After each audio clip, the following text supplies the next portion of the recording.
This video is about parallelism, and it goes with chapter 14 on coordination, and it should help you to do the analysis that you're doing for that chapter. Parallelism involves coordinators. The examples that I'm going to use, I think, involve all involve and, but the other coordinators, but, so, or, it works the same way. You're not going to have any trouble with that. What this chapter stressed, if you remember the discussion board topic, was that the things that you coordinate, the things that you put in parallel, they have to have the same function in the sentence.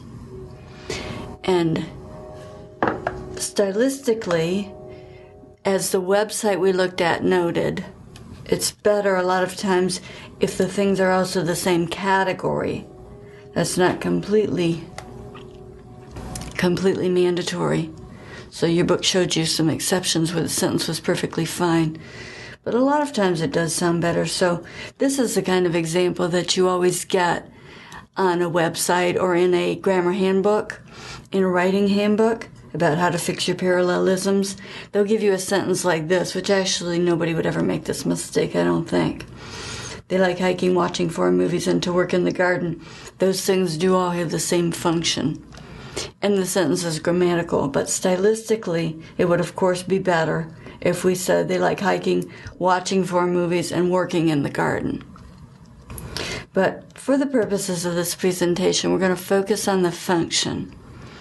What I'm going to do is show you first how to analyze a sentence with coordinated elements or parallel elements, and then how to identify the function of the elements that are in parallel. That's what the analysis asks you to do. What I am hoping you avoid is sentences like these. And they are rampant. So I can't tell you in all honesty that faulty parallelism is a serious mistake because it's so incredibly common. I see it practically every time I read a newspaper and on most websites that aren't written by grammarians or at least English professors. But look at this sentence and see if this sounds bad to you. She said Tuesday that she was graduating with an Associate of Arts and Sciences in Psychology, a degree in secondary education, and was also transferring into the theater program. That sounds very bad to me. The meaning, of course, is clear. That's not an issue. But there are things in that sentence that are connected by the word and, but they're not truly in parallel. And we're going to break that sentence down in just a minute. Let me show you for right now a good example. According to a Northeast State news release, the Community College Tuesday awarded more than 1,200 degrees and certificates. Now, do you see what and is connecting there? It's connecting degrees and certificates. It's connecting those two things. So those are the two things that are put in parallel. Now, how can I demonstrate that to you? What I can do is take out the part of the sentence that is not in parallel, the part of the sentence that sets up the parallel. According to a Northeast State news release, the Community College Tuesday awarded more than 1,200. Now, if I've correctly identified the things that are in parallel, you should be able to put each one of them into that place and then just stop, and the sentence should sound really good, and it does, see? The Community College Tuesday awarded more than 1,200 degrees. Cool. The Community College Tuesday awarded more than 1,200 certificates. Also cool. So the two elements that are in parallel, could each one of them fit into the place that's set up by the parallel? And that's how you know that you've analyzed the sentence correctly.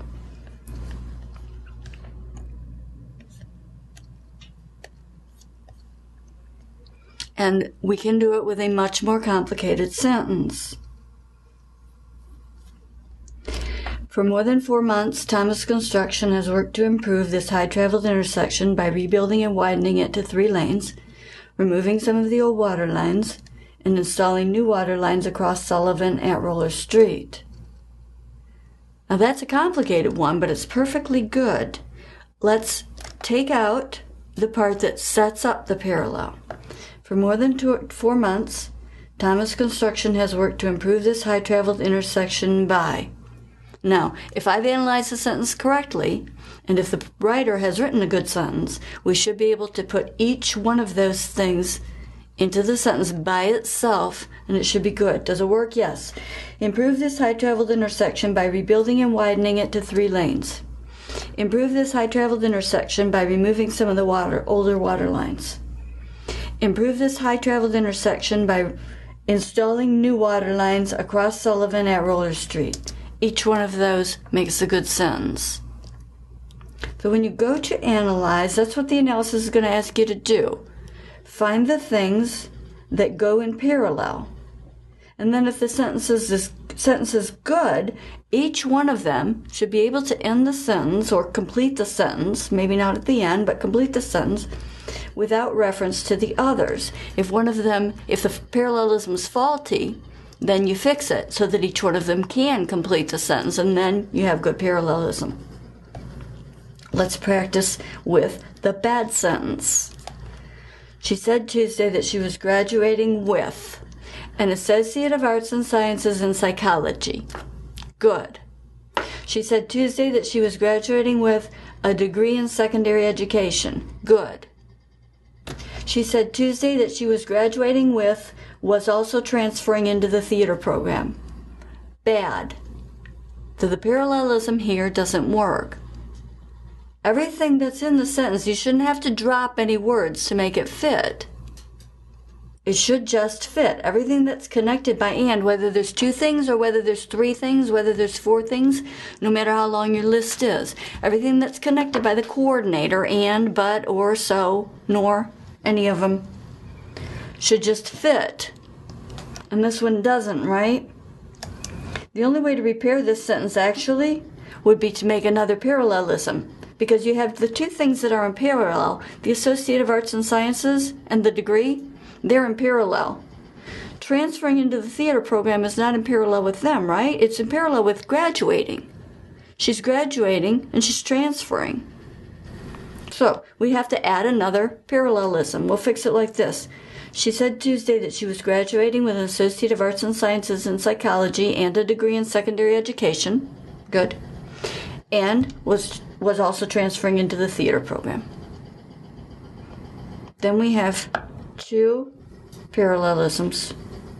The first one is set up by, she said Tuesday that she,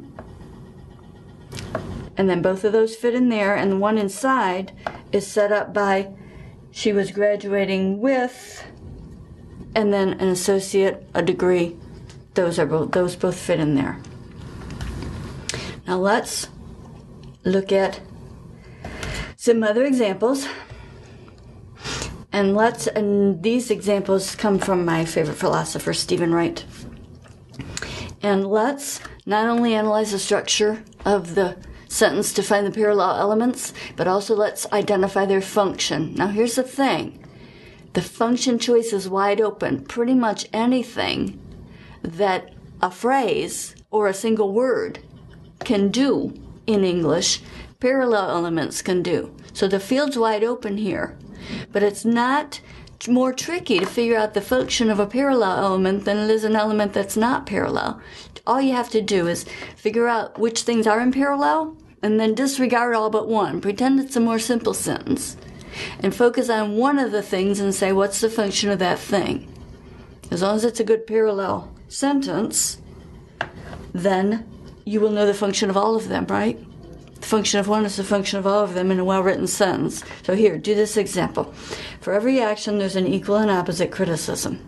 Now, I'm starting out with a complicated one to show you that the system works. This one is complicated because the thing that's in parallel is not at the end. That's one reason it's complicated. The thing is not at the end.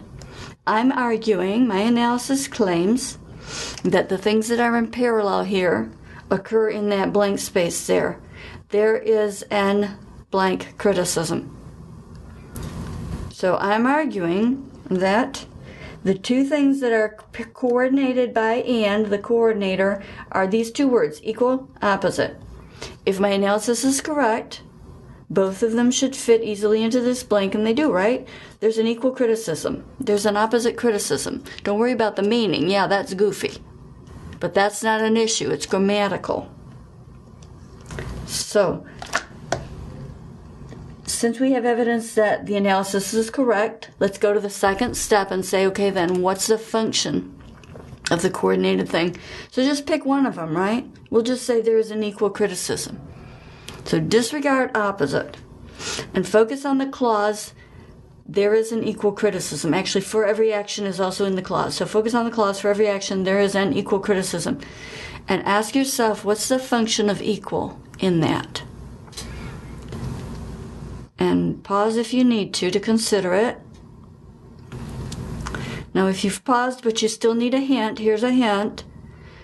What phrase is that occurring in? I'm saying that it's occurring inside the noun phrase and equal criticism, and that its function is going to be something in that phrase. Now, if that was your hint, then pause and think about it again. What's it doing in the phrase? Okay, my analysis claims that equal and opposite both have the function of modifying a noun inside a noun phrase. They're occurring in front of the noun, but after the determiner for their modifiers. Just as they would be if there were only one of them there. Okay, this one will be a little bit easier, I think. Oh, actually, maybe not. You will be familiar with this, though. You may have to think outside the box a little bit. Here's the phrase. Here's the clause. I went to the hardware store and bought some used paint. Now, to make the analysis work, we need to find something that sets up both coordinated things. And the thing that does is I, right? You can say I went to the hardware store. I bought some used paint. So went to the hardware store and bought some used paint are the items that are in parallel. The function, can you get this one? It's not conceptually difficult. It's just it's a function that we haven't talked about for a long time. Think back to the very beginning of the semester when we split sentences up into two parts. I is the subject, right? Went to the hardware store is the predicate. Sometimes that happens. Often coordinated elements are the whole predicate of the sentence.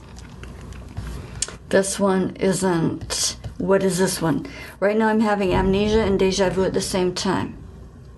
So I'm saying the frame that sets this up is again one of those complex ones where the parallel element is not the whole end of the sentence. There's a blank in the middle. Right now I'm having amnesia at the same time. The meaning is weird. Don't worry about that.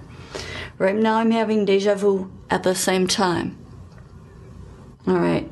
So let's just focus on right now I'm having amnesia at the same time. What's the function of amnesia there? Pause if you need to think a minute. My answer is that it's the complement of the verb. It's a direct object if you want.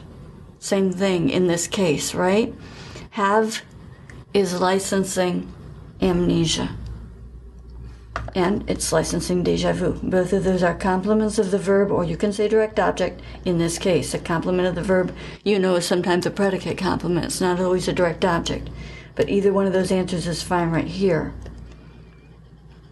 And does this one look the same to you? Actually, in this case, there are two parallelisms, one in each clause. And you, I think at this time, should be able to figure out these. They're both actually ones that we've talked about already. The first one, for my birthday I got a humidifier. What is a humidifier? That one is the object of the verb again, right? It's a complement of the verb again, either way. Complement or direct object, just like with having. But check out the one in the next sentence. I put them in the same room. I let them fight it out. That one is the predicate again. So that's a little review. Now here is one that we haven't talked about yet. If you can wave a fan and you can wave a club, can you wave a fan club? So what's the and connecting there? I'm saying that it's connecting. You can wave a fan, you can wave a club. It's connecting those two things. Those two things are clauses, but they do have a function. In this sentence, a clause can have a function, right? We've seen clauses be subjects. We've seen them be objects. And we've seen them do what they're doing here, which is what? They're the complements of if, right? And it's not the if that licenses an interrogative clause. It's not like, I don't know if he'll go there or not, right? It's the other if that sets up a condition, which is what? It's the same class as because, it's the same class as when. It's a preposition, right? So you can wave a fan is a complement of a preposition. It's the object of a preposition, if you want to call it that. That's fine. Both of those complement the preposition if. And how about this one? You know how it is when you go to the subject of a psychology experiment. You know how it is when nobody else shows up. Same thing, right? When is the preposition. Those two things are its complement. If we look at this sentence, we say that the parallel elements, a 2x4, a box of 3x5s, they both occur as complements of the word for, right? That's a more traditional preposition. That's a preposition that you're more used to calling a preposition than things like if and when.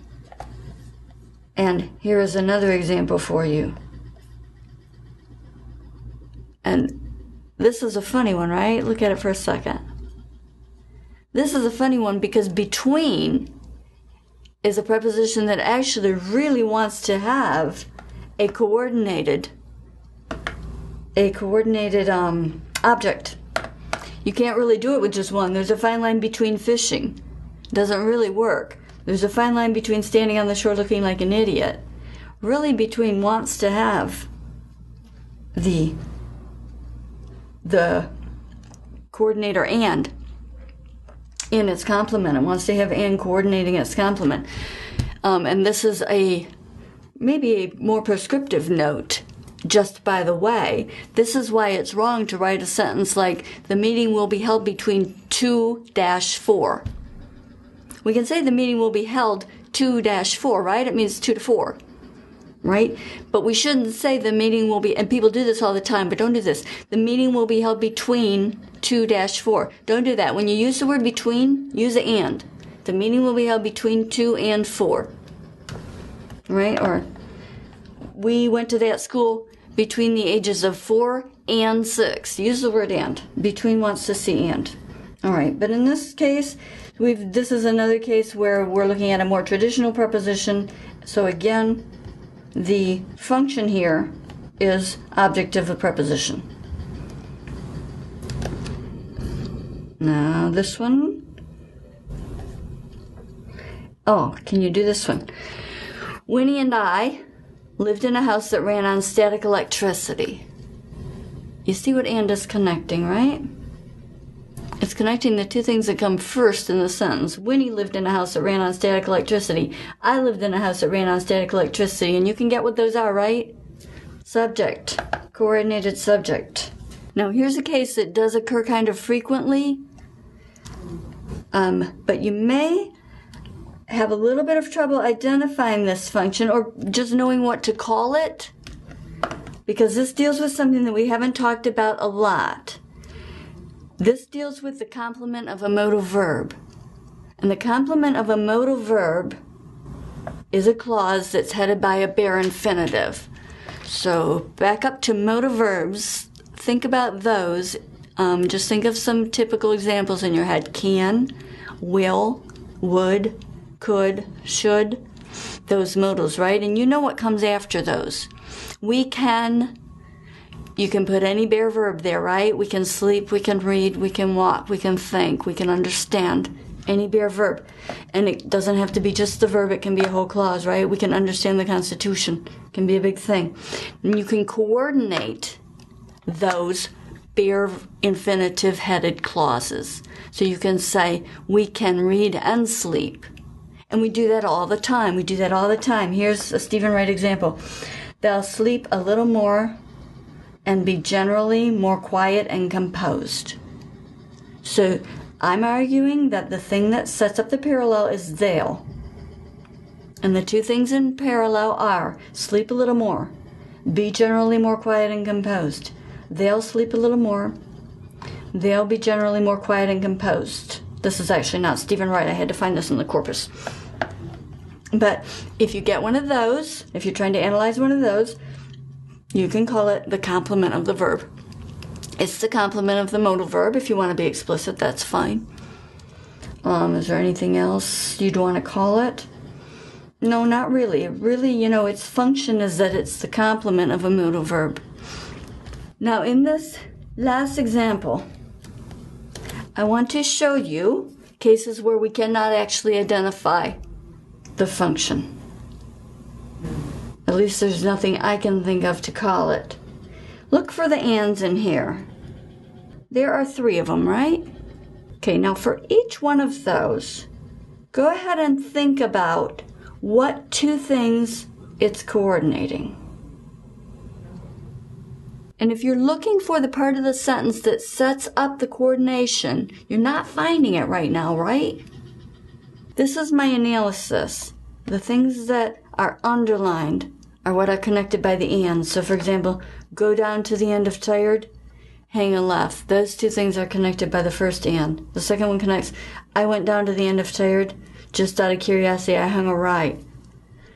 The third one, my mother was there. She said, I thought I told you to go to sleep.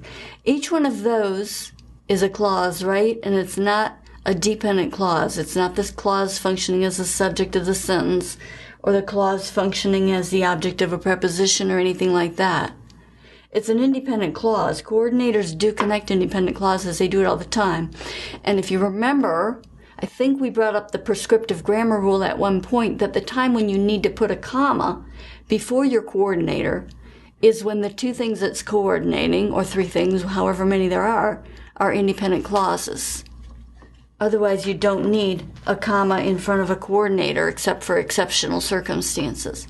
But if you want to be prescriptively correct, do try to use one if the coordinator is coordinating clauses. And then concerning the question of functions, we're kind of stuck here, right? Because a clause contains a bunch of words and phrases, and each one of those has a function. Each word and each phrase has a function in the clause, but we can't assign a function to a clause. So if in your analysis you find that the coordinator is connecting independent clauses, and note that the first one, go down to the end of tired, it's an imperative. Those are also independent, right? I didn't say they had to be declarative. If they're connecting independent clauses of any kind, then you can just say clause, because there isn't a function. But don't use clause as to identify the function if in fact the clause has a function. If you have a clause, and it might be a finite one if it's an object of a preposition, like when, right? When selects a finite clause as its object.